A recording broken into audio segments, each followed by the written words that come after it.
Hello, and welcome to the Divorced Dadvocate, divorce support for dads, where we help dads create a healthy and less traumatic divorce.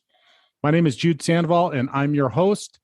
I created this podcast in the Divorced Advocate community as a result of my own high conflict divorce, and because you as a dad deserve all the resources necessary to thrive through this challenging time. I encourage you to check out our website at thedivorcedadvocate.com, where there are resources that correspond to this episode, as well as free access to our membership community, where you will find live meetings, free workshops and courses, private discussion groups, and more. And now, on to this week's episode.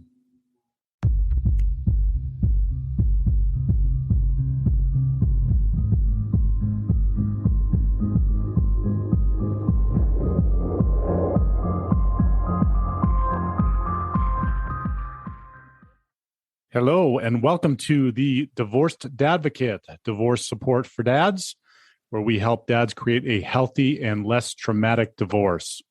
My name is Jude Sandoval, and I'm your host. I created this podcast in the Divorced Advocate community as a result of my own high conflict divorce, and because you as a dad deserve all the resources necessary to thrive through this challenging time. I encourage you to check out our website at thedivorcedadvocate.com, where there are resources that correspond to this episode, as well as free access to our membership community, where you will find live meetings, free workshops and courses, private discussion groups, and more. And now, on to this week's episode. Hello, and welcome to the show. I sincerely appreciate you being here today for our topic of Dads Matter, authoritative parenting. So that is the topic we're going to be discussing today. Actually, I'm going to be citing specifically from this fantastic article from Gwen Dewar, The Authoritative Parenting Style and Evidence-Based Guide. This is just an awesome article in Parenting Science. You can find it online at Parenting Science. Again, it's called The Authoritative Parenting Style and Evidence-Based Guide by Gwen Dewar. Now, before I get into the stimulus for this podcast episode subject, let me just welcome some new members to the community. It's been an awesome last couple of weeks with lots of people getting involved, lots of guys jumping in and just becoming members of the community. Ben, Camilo, John, Reese, Vincent, Ira, Alexander, Daniel, and Sean, welcome to the community. If you haven't checked it out yet, check out thedivorcedadvocate.com. Check out the membership site. Get involved. Get to be a part of the community and getting involved with our group meetings. We've got the app. It's got all kinds of self-help in there. One of the things you're going to hear us talk about in our group meetings, as well as individually, if we have time to talk, that's taking care of yourself is an important thing. The app is something that is really great around that. It has all kinds of, from physical fitness to mental fitness to emotional fitness to spiritual fitness, working on all that stuff and helping you through that. The app has lots of great ways to help you do that. So when you become part of the membership community, you have free access to everything, over 50 plus courses that show up in the app that you can utilize mobily, in addition to bunches of other things that you have access to, including this podcast and the extended version of this podcast, which is going to be a long one today. We're going to get into some very specific detail around authoritative parenting and why it's incredibly helpful. So anyway, check out the app, take the divorce quiz, see where you're at the website at thedivorcedadvocate.com, see where you're at in relation to other people who have gone through divorce. It'll give you some immediate results and see what you're doing well and also what you might need to be working on. So check out all that information and always feel free to reach out and connect with me directly. All right, so last month sometime, we had a group meeting, and one of the individuals in our group meeting had an experience in court where they told him that his parenting style is authoritarian. Well, they described it as authoritarian, but I would argue that it was more authoritative than authoritarian. was a detriment to his kids. And this, unfortunately, this gentleman's literally had his kids mostly taken away from him, which is an absolute tragedy. Friends, if you don't know it, and nobody's told you this recently, there is nothing more important to your children and in their lives than having your involvement in it. There's studies and science and evidence and everything else that supports this, but it's not a common theme that we hear in our society. We hear dads are more like Homer Simpson and Fred Griffith than dads are of the old Leave It to Beaver and Father Knows Best. So that's why I'm on this kick recently, as well as I just had my own CFI investigation come back with some absolutely ludicrous commentary about this same topic of authoritative parenting.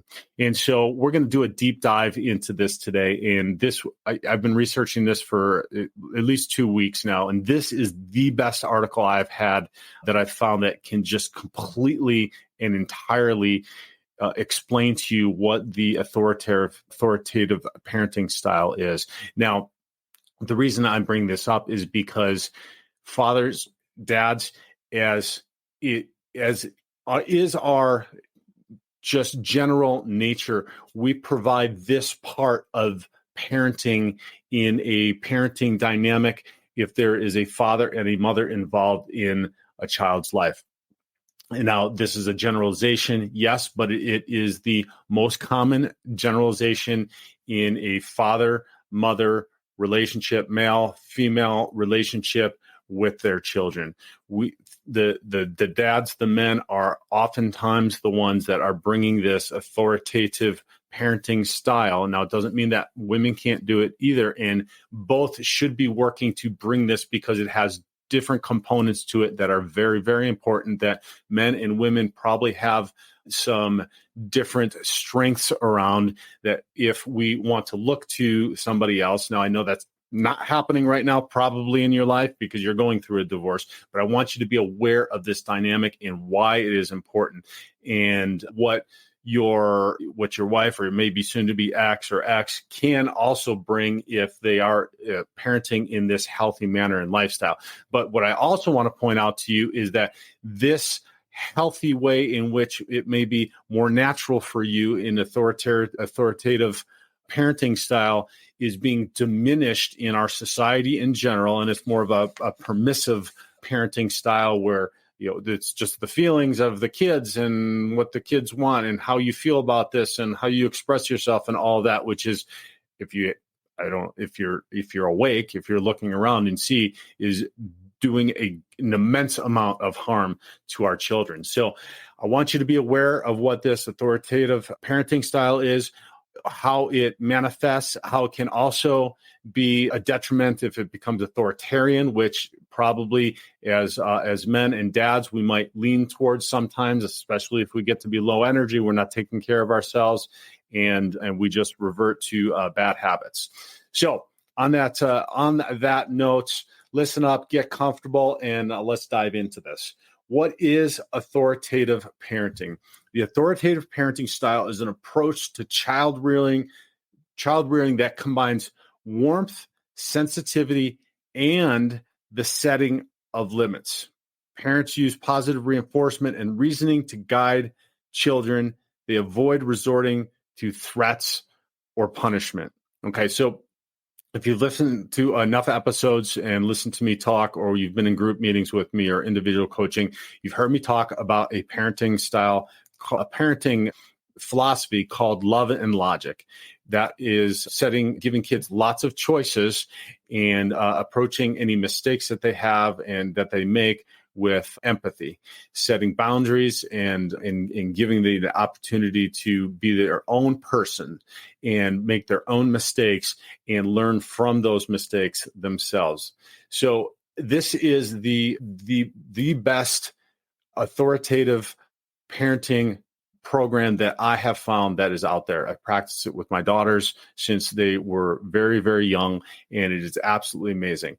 I continue to go back. I continue to learn. Obviously, as you know, if you've been a parent for any period of time greater than a day or two, you learn over and over and over every day. I go back, I take classes, I go back, I read more about it, I go back, I look and see what it is I did well and what it is I did poorly, and I try to improve upon that all the time. But it is a structured way. And for me, as a guy, I need something that is a guide that helps me with structure in how to go about doing it. And the Love and Logic classes have been absolutely fantastic. And the philosophy has absolutely been fantastic for me.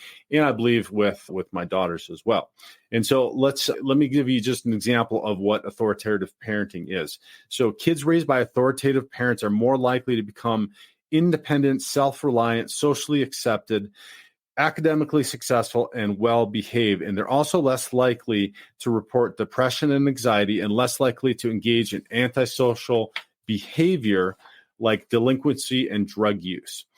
Research suggests that having at least one authoritative parent can make a big difference. And this is the point that I want to start with and going to drive home throughout the rest of our talk here today, is that is what fathers bring to the equation in parenting, is this authoritative mindset around raising the kids. Okay. So that is why it's incredibly important for you to understand when you're being told by therapists, family court, lawyers, anybody else that, oh, well, maybe just let this slide, or, oh, maybe you're being too hard on them, or this or that. Okay.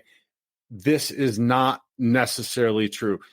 How you do it, and the devil's in the details, obviously, but please stick to your guns and know that it is important that you as a father bring this authoritative parenting style to the table, to your children's lives, is incredibly, incredibly helpful. Okay.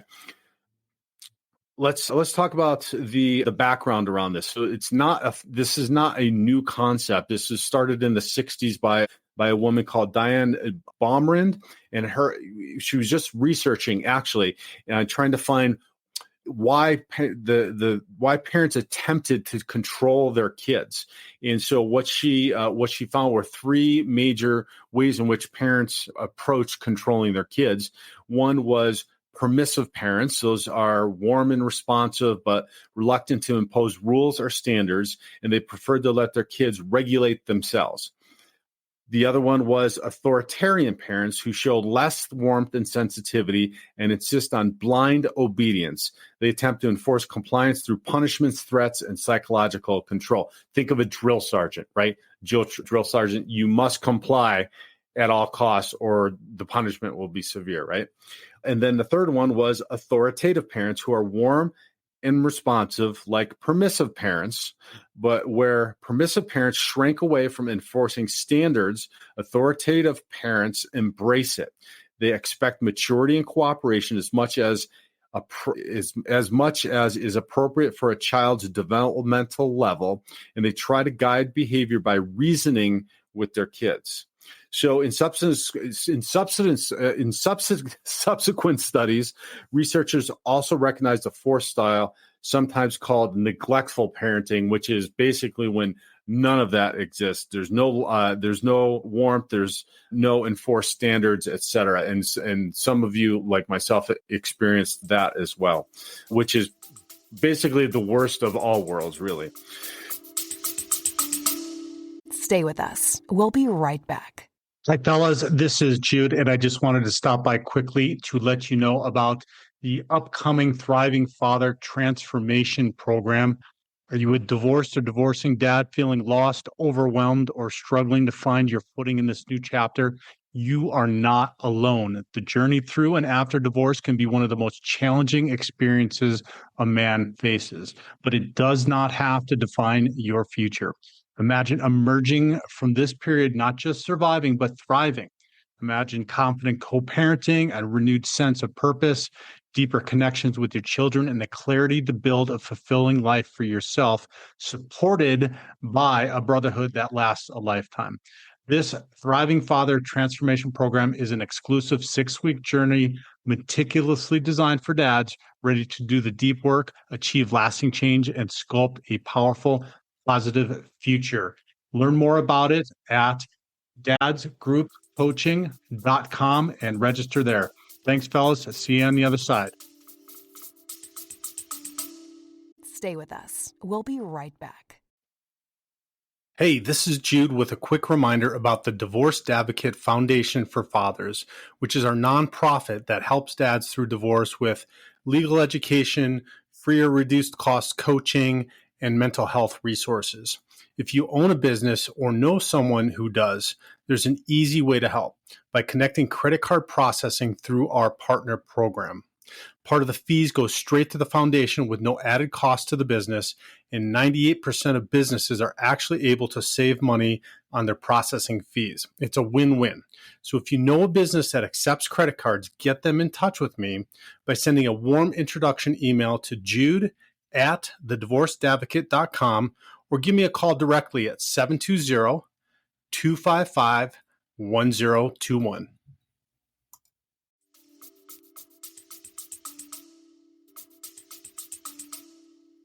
So, which parenting style is associated with the best outcomes? There's overwhelming evidence that kids need parental warmth to thrive, right? You cannot just be the discipline and just have discipline and have drill sergeants. Otherwise, we just have drill sergeants raising our kids, and then what that would that would be horrible. Nurturing responsive parenting leads to better emotional, cognitive, and behavioral outcomes.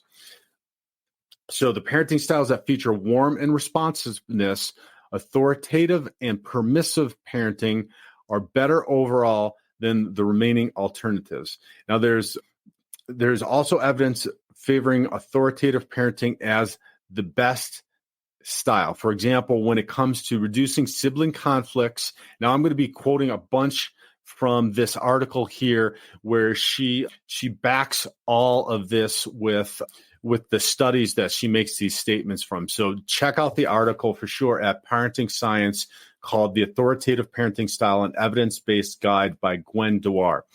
So she says, for example, when it comes to reducing sibling conflict, authoritative approach might be the only effective option. And the cross-cultural trend observed in most studies is that authoritative parenting is linked with better academic performance. So are there any complications or controversies? Absolutely. The effects of parenting style are partly influenced by culture.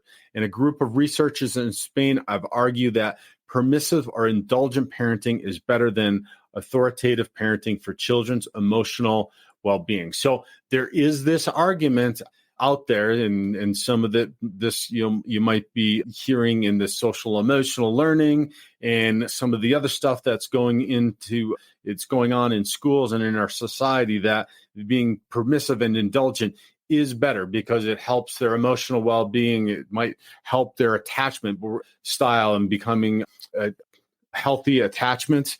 Well, what is the one? I can't remember the attachment style, but it's the one where they're healthy, attached, but I'm gonna talk later about why the authoritative is better, and she does quote why there's a healthier attachment style outcome when there is authoritative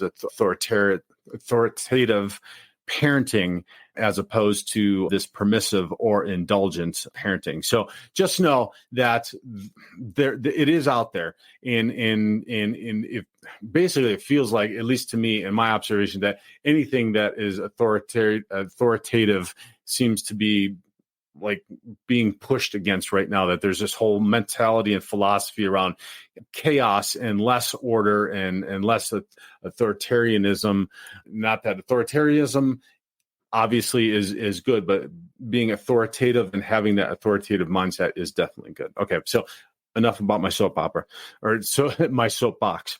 So what's the key difference between authoritative parenting and permissive parenting?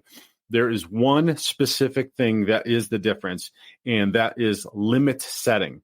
Permissive parents and authoritative parents share an approach that is responsive, nurturing, and involved. Again, the difference is authoritarian is like the drill sergeant. Authoritative is that you still have that warmth and that nurturing and philosophy and empathy with the kids, but you are setting limits. So both show respect for children as independent beings, but unlike permissive parents, authoritative parents don't let their kids get away with bad behavior. Now, that is key. That is absolutely positively key. Authoritative parents don't let their kids get away with bad behavior. Authoritative parents take a firm stand, insisting that their kids behave responsibly. Let me say that again. Authoritative parents take a firm stand, insisting that their kids behave responsibly.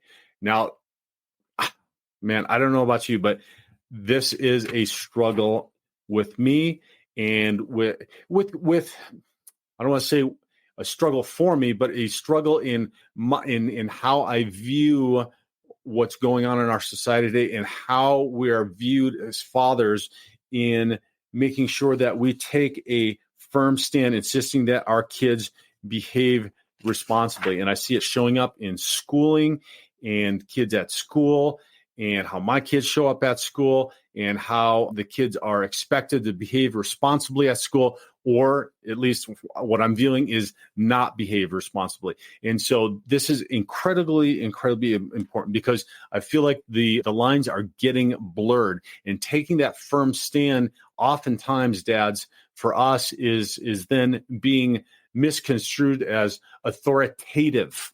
Okay. And so this was part of what I described in the beginning with this gentleman in our group call that is being absolutely decimated because he is taking firm stands around his children showing up and behaving responsibly. And these lines are being blurred, in my estimation, on purpose, in order to be used against the dads and fathers. So taking this firm stand is important, that they do show up responsibly. And so what's the key difference between authoritative and authoritarian parenting? It's all about the exercise of power. This is the big key difference. Think of the authoritarian parent as a drill sergeant, like I said earlier. Do it now or else, right? The drill sergeant tries to get his way through threats or coercion. So I don't know about you, but I don't see that as pervasive anymore. That is maybe our father's generation, or maybe even our father's generation, in how that may have shown up. And so I don't see this with lots of dads. And I would venture to say, if you're listening right now and you're thinking about the things that you're thinking about going through your divorce, and being concerned about the kids in life, and how life is going to show up later, or how life is going to be, and how you're going to be able to show up in that for your kids later after divorce, that's probably not the way that you act on a regular basis. Now, look, I've been guilty of that in, like I said, low energy moments, or where emotions get the best of me, and that's okay. And, even if that is how you tend to show up, guys, that is okay also. You can learn to be better, okay?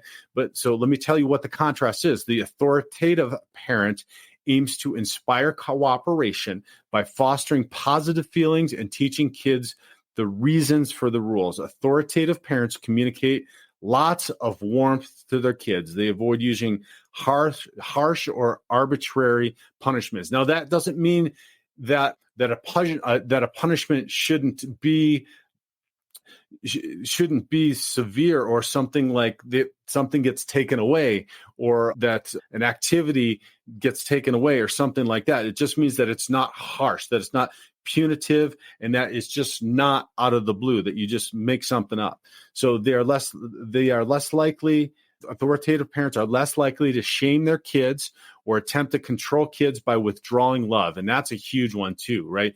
We never, ever want them to feel like they are not loved. We unconditionally love them. And that is part of what Love and Logic always teaches them, teaches us, is that they are unconditionally loved, that we are always giving them unconditional love. And that's where that empathy and that warmth comes in as well. If they know that there's warmth and you're communicating that, they still know that they're loved. They may not like what's going on, but they will always know that they're loved. So never withdrawing love. Also, authoritative parents, when they make mistakes or misbehave, when their children make mistakes or misbehave, they talk with them about it. They listen to their children's concerns and take them into account. They help kids figure out what went wrong and explain the consequences of good and bad behavior. So while they have similar looking names, authoritative and authoritarian. The big difference between authoritative and there is a big difference between authoritative and authoritarian parenting.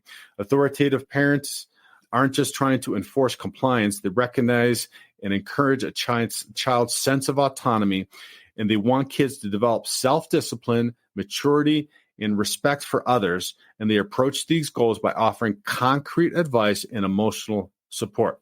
So in summation here, some researchers have described it this way, and I think this is a great definition. Authoritative parents are highly demanding, but they are also very responsive to their children's needs. I would say, if you're listening to this, that probably describes you as a dad. Authoritative parents are highly demanding, but they are very responsive to their children's needs. It means that we have and we set high expectations for our children, but we are also listening to them, trying to understand them, and assisting them in meeting what those standards are.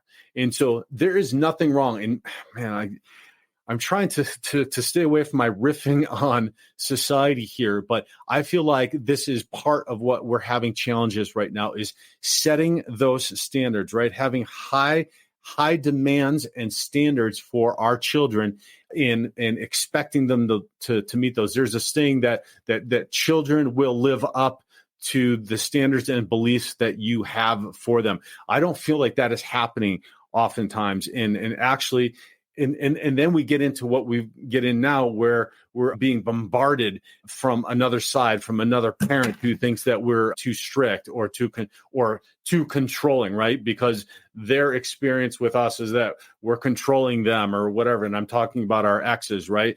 And that we're trying to do that with our kids as well. Expecting or demanding and having high expectations for our kids doesn't mean that we can't be responsive to their needs and talk with them about it. Okay. So just know that if this describes you, it is okay. You can have high expectations and demand the kids are working towards and trying to meet those expectations, but still be very responsive to their needs. Okay. So that's the classic definition of the authoritative parenting style. There's an important variation, particularly when it comes to how much of a vote children get during family decision making.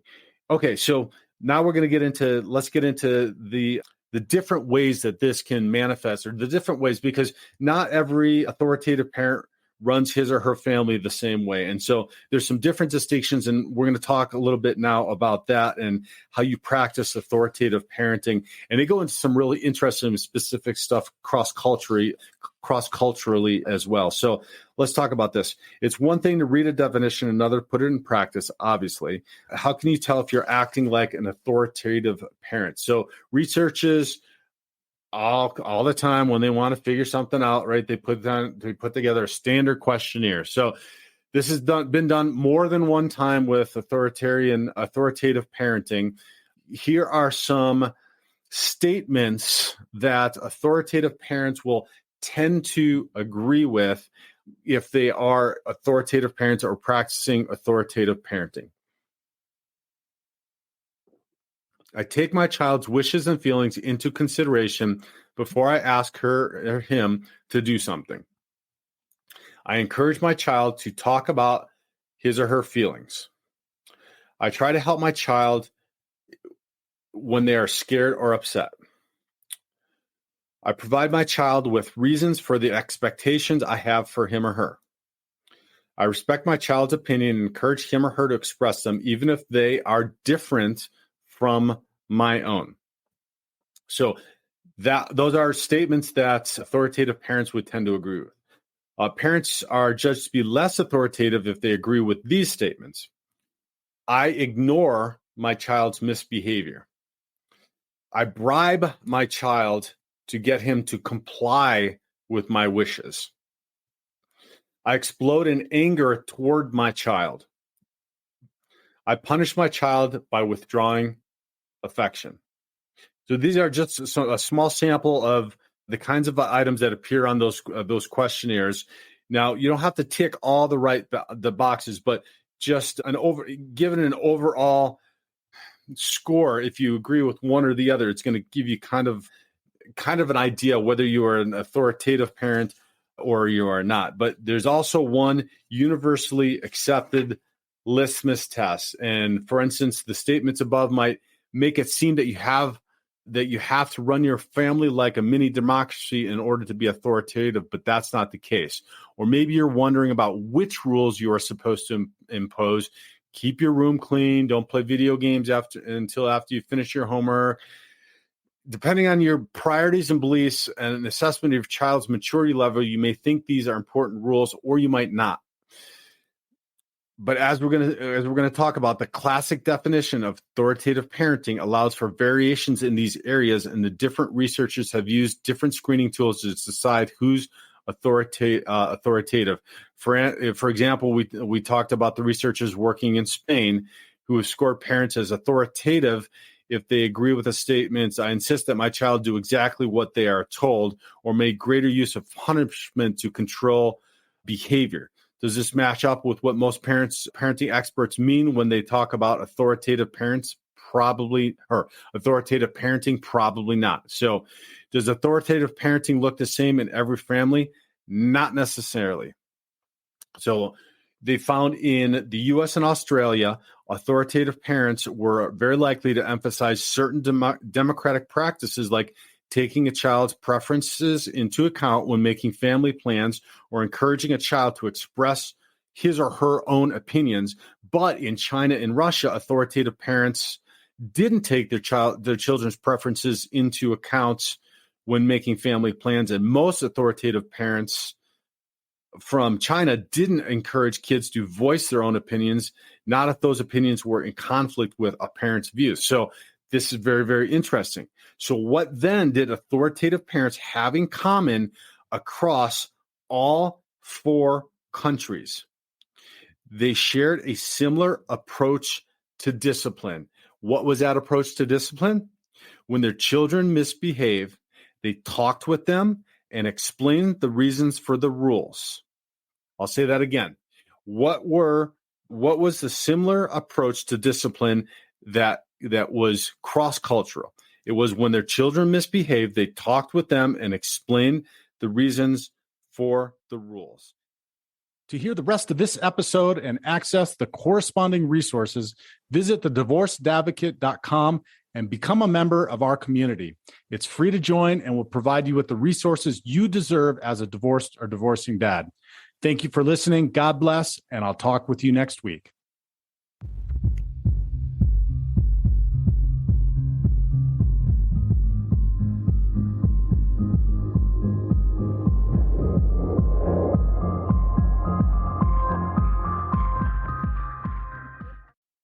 To hear the rest of this episode and access the corresponding resources, visit thedivorcedadvocate.com and become a member of our community. It's free to join and will provide you with the resources you deserve as a divorced or divorcing dad. Thank you for listening. God bless, and I'll talk with you next week.